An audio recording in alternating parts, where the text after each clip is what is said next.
Well, hey, good morning. Hi, welcome. It's Friday morning. Had to do its thing here. Let me just grab our Academy thing in case you are joining me this morning. If you are new, these are the spiritual lessons that I share with you after being mentored by Marianne Williamson for more than a year. They're simply here to hopefully influence, guide, help, support in whatever way you want to take them. Okay.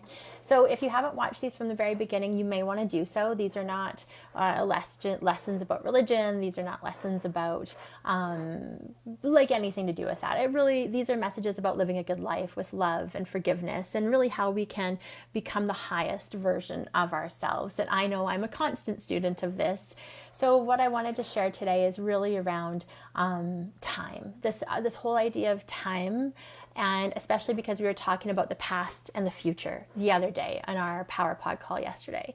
And to really understand that, when we take a look, so I did the Miracle Minded coaching certification with Marianne Williamson. I am a student of A Course in Miracles. If you don't know that work, Google it. You'll learn. But miracle minded thinking is not difficult, but it's very different. So not difficult, but different, which therefore in itself can make it more complicated. And it's basically a 180-degree flip from the thinking of the world. And what's difficult about it is we have to give up our resistance to thinking in a new and different way. And we all have so much resistance because we get locked into what we think we know, who we think we are, how we think things work. And that is how we get locked into habit. And we tend to see the world really through a lens of fear. And the lens of fear is propagated through pretty much everything. It's part of our survival instinct. So we've talked a lot about that in our amygdala. Our goal is to survive. And so we look at the possible threats of everything as opposed to where there's love, where there's peace. So we want to make sure that my goal is to help you wherever you are on your journey, that we're really starting to surrender to a lens of love and give up the lens of fear. And I think one of the most fundamental things I learned was there's going to be stuff that happens to us. It's happened in our past. There will be things that happen in our future that will be harmful, hurtful, painful. And there is nothing more offensive to the ego than to forgive. Because what it means to forgive is that you're willing to extend your perception beyond the evidence of what you can actually sense, the body senses. And instead, so while the ego insists that, no, you cannot do that, you need to judge, you need to observe what's in the here and now, we know miracle-minded thinking is, yeah, but what's the truth? What's the truth of the situation? What's the real deep truth of that person and who they are? And normally, the people we're interacting with, they're loving people. The people, not always, but usually if hurt people, we know this. And so the person that hurts you has probably been hurt. And so it's complicated, right? Because we can get hooked into that. So what we have to understand is if you're looking for miracles to occur in your life today, tomorrow, the next day, miracles can only take place in the present moment. And they can only happen when we open our hearts to love and when we stop feeling like we need to protect ourselves. The very thing that we defend against is what we create. So if we defend against being lonely and being hurt because people have hurt us in the past, then we build up a wall where no one can get in and we're lonely, right? So the very thing that you defend against is what you create. Now, this is where you get to practice using your mind to transcend current experiences and come back to a deeper truth. What your mind likes to do, right? The ego mind likes to bring shadow figures from your past into your present. So people from your past or memories from your past. And then the person that you take that shadow and project it onto is somebody that's right in front of you.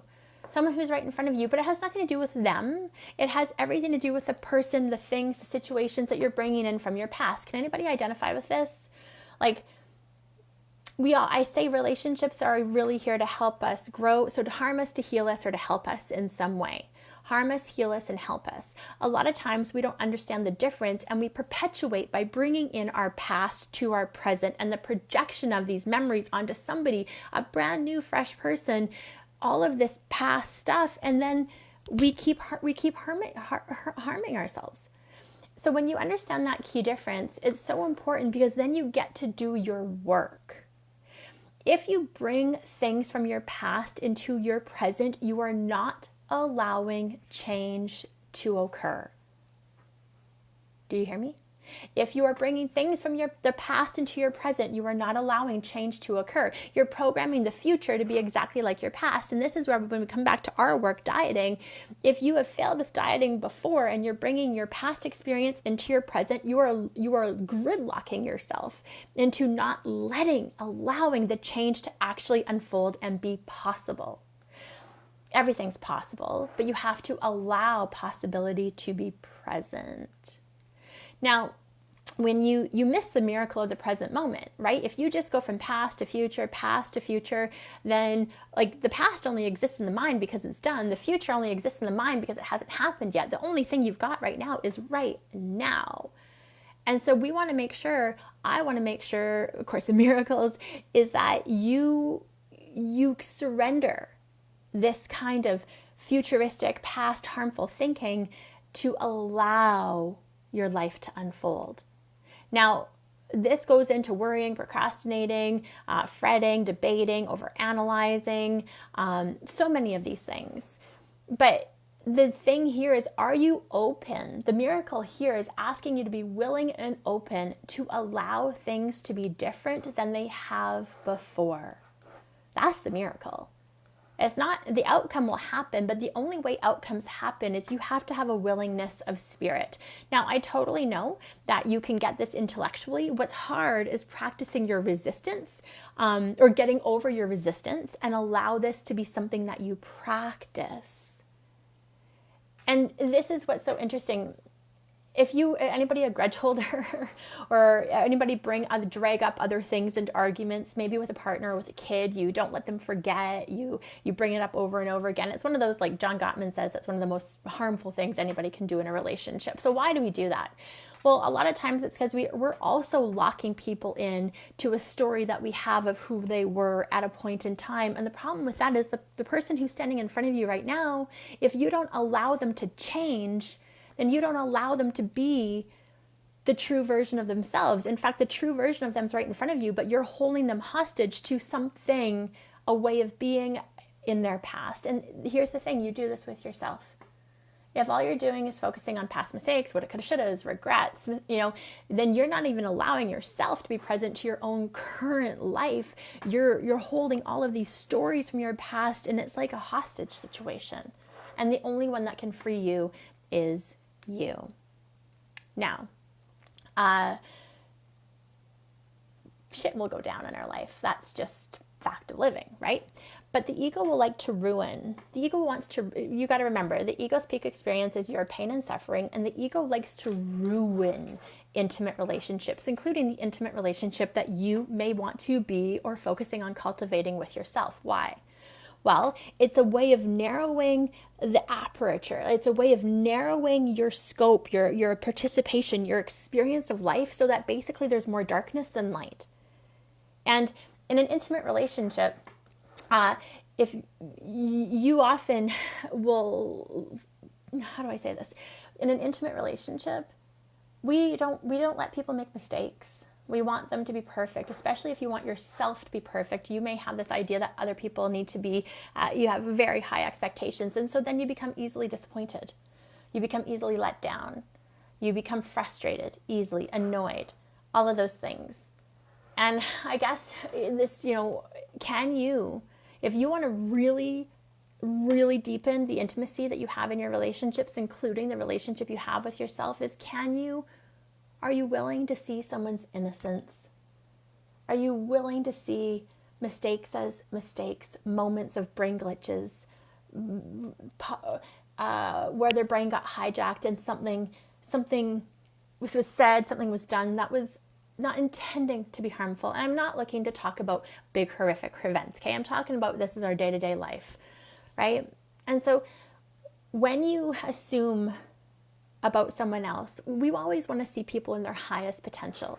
We always want to see people not in the reality, but in their highest potential. We do this very naturally with children. We see their potential. We hold their highest potential as a vision. This is one of my superpowers.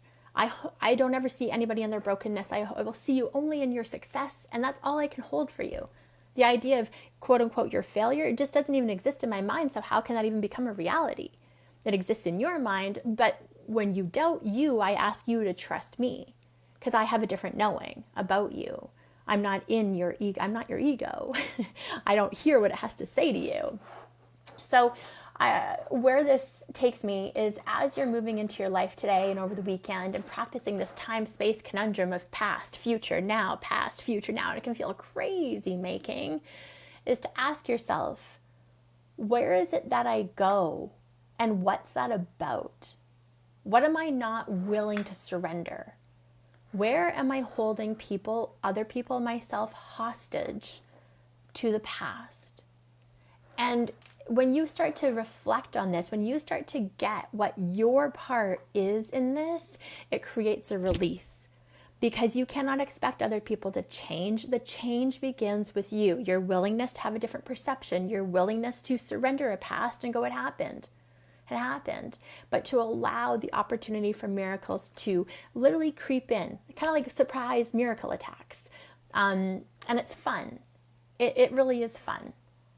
And I think this is where, as you're considering the journey in front of you, whether it's your second act, third act, whatever this chapter is that you're about to write in your life, it's can you allow this now to truly be your now? And to take the memories of the past and either journal them out, garbage them, whatever you need to do to allow yourself to be of clear mind. A clear mind is one that's focused with love, it's open-hearted, and you let that inner critic or that ego part of you, it takes a break so that you can actually be open to all of the possibility that exists in your life. Intimate relationships, crazy intimate love, seeing yourself in your own innocence, not beating yourself up for a mistake, learning, being a willing participant in your own learning experience as we journey through this life together.